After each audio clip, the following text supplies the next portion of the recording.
Hi, this is Mark again from Not on the Beeb with our Carl and Mark's evening chat.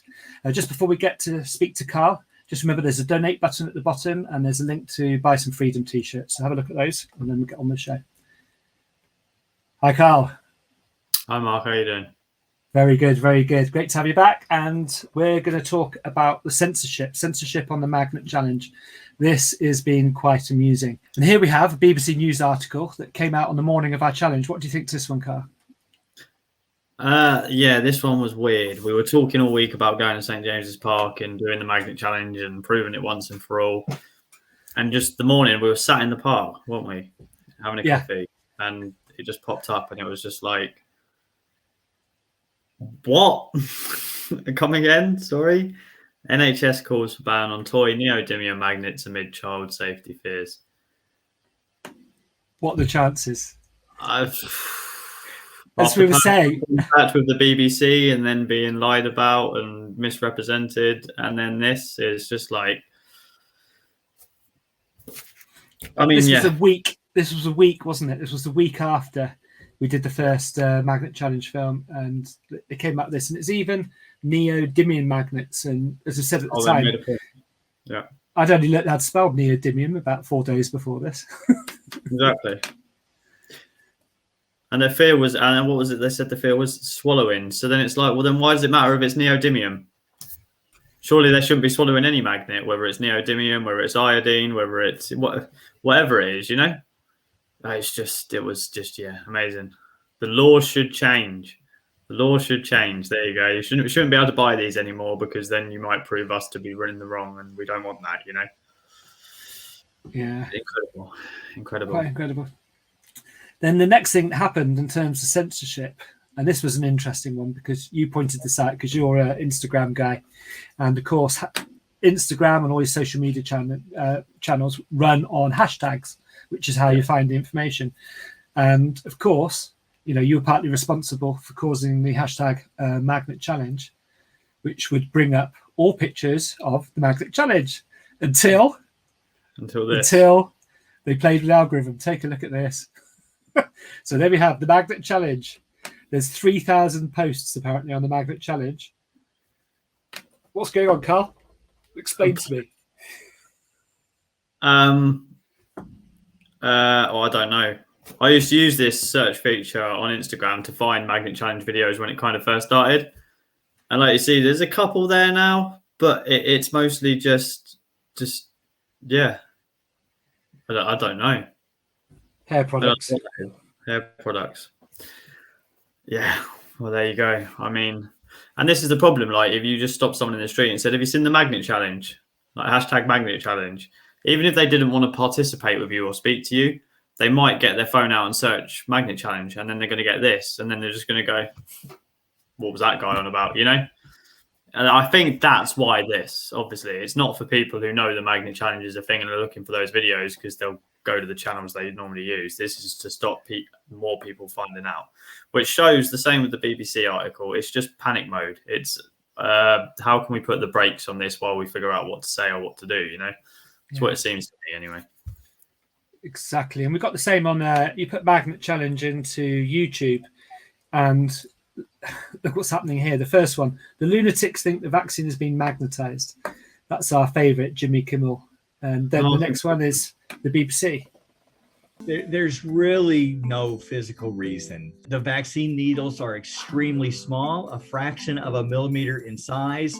So even if you injected an extremely magnetic particle, it would be so small in size that there wouldn't be enough force on it to actually keep a magnet stuck to your skin. And secondly, you can easily get a coin to stick to your skin. We've all done that as children, sticking coins to our foreheads because of the surface oils, surface tension associated with that.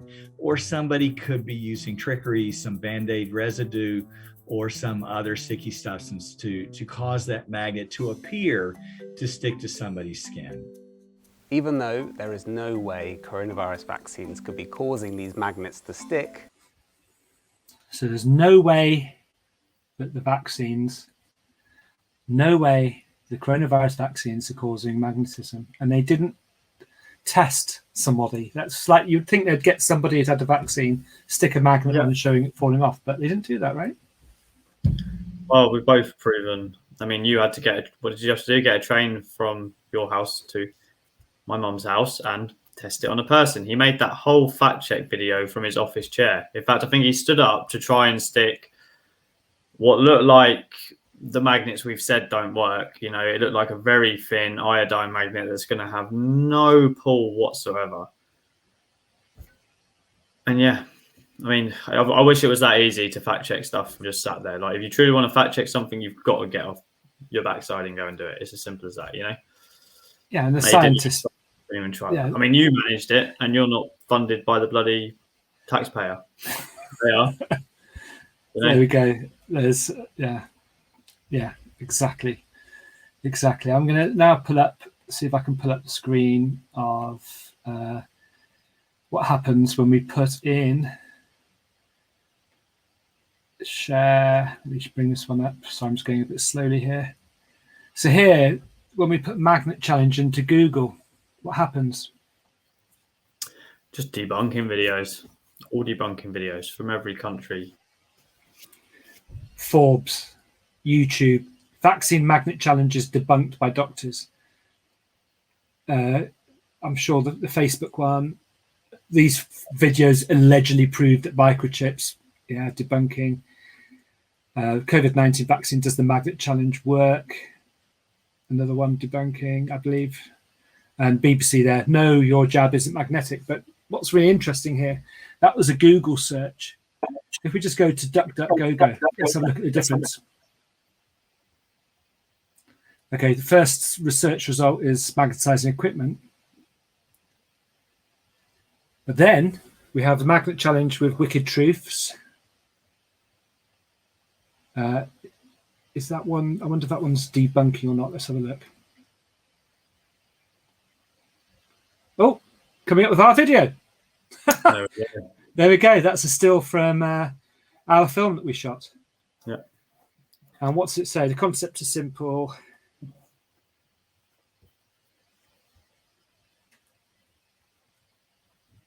Okay, and it's got our video again on the left. That's another one of our videos on the left with Dr. T. Yeah, it's the puppets in panic mode. Fact checkers unanimously state the phenomenon is fake, which is analogous to going out in a village hit by a hurricane and saying there was no hurricane. I think they're on our side, Carl. Possibly. It's true, though. It is so true. Like, God. Yeah, and it even comes down to the purpose of magnetic vaccines. Okay, the point we're actually doing here, I've got to go back, is we're just looking at the results on magnet challenge, the same search word put into DuckDuckGo. We've got magnet challenge cards, teacher made. What's that about? I think that's something completely different. The magnet challenge by Armstrong Economics, that'll be another one talking. Okay, so they've got the debunking one here. Oh, and we come up. Magnet challenge not on the beep. So this is an interesting one. So 1, 2, 3, 4, 5, 6, 7, 8. So the films we've made of the magnet challenge is the 8th result on DuckDuckGo, which isn't surprising because there's a whole page there called the magnet challenge with loads of films on it. And that's how algorithms are meant to work. They're meant to show that, and actually got the BBC one below us. Okay, let's have a look back. Let's have a look back on Google and let's see how many results we have to get to until we find our page with the films not on the Beeb. I'm not even going to start counting them. I think I'm just going to count the pages. This is page number 2. Still got Newsweek articles debunking it. Coming down page number 3. Oh, we're actually on page number 3. Fair play. They haven't taken us out totally. But we are on page 3, number 1, 2, 3, 4, 5, 6, 7, 8. So we're actually the same position, but on the 3rd page compared to DuckDuckGo, where the same position on the 1st page. And everyone knows who really goes to the 2nd page when you're on a. Exactly. You know what you're looking for. You find it there. And it's, again, it shows a bias. It shows well, hang on a minute. You go on DuckDuckGo and it shows you both sides of the argument. They were right there on the first page. It seems to lean more towards our side, which might tell you something. But they are giving you both sides. Here's a load of magnet challenge videos. Here's someone debunking it. Make of it what you will, you know? Whereas Google, it's very much forcing no, this is wrong. Don't even look at it. Which, yeah. So effectively, we know this. It's so obvious what we're saying, but by censoring the information, only giving people one lot of information, you're controlling people's minds, aren't you? That's what they're doing. They're just controlling the narrative, as simple as that. Which is and deception. It's so weird. Yeah. And it's so weird to see that energy from them being directed at vaccinated people for once. Because it's been all us. It's been us being debunked for everything we say. The people making these videos, and it's got to be between us. It's hundreds of people personally contacting me and you now who are experiencing this. I mean, they're the people who chose to get the vaccine. They are pro-narrative. Yeah. And now they're saying, "Excuse me, why?" And they're getting no answers. No answers, apart from the people that no, liar. Okay, it's ridiculous. So now they're getting called the vaccinated, who are suffering a side effect of magnetism, biomagnetism, and now getting called anti-vaxxers. Yeah, crazy. On that note, let's cut it short because our time's up, and we'll be back soon. Cheers, Carl. Take care.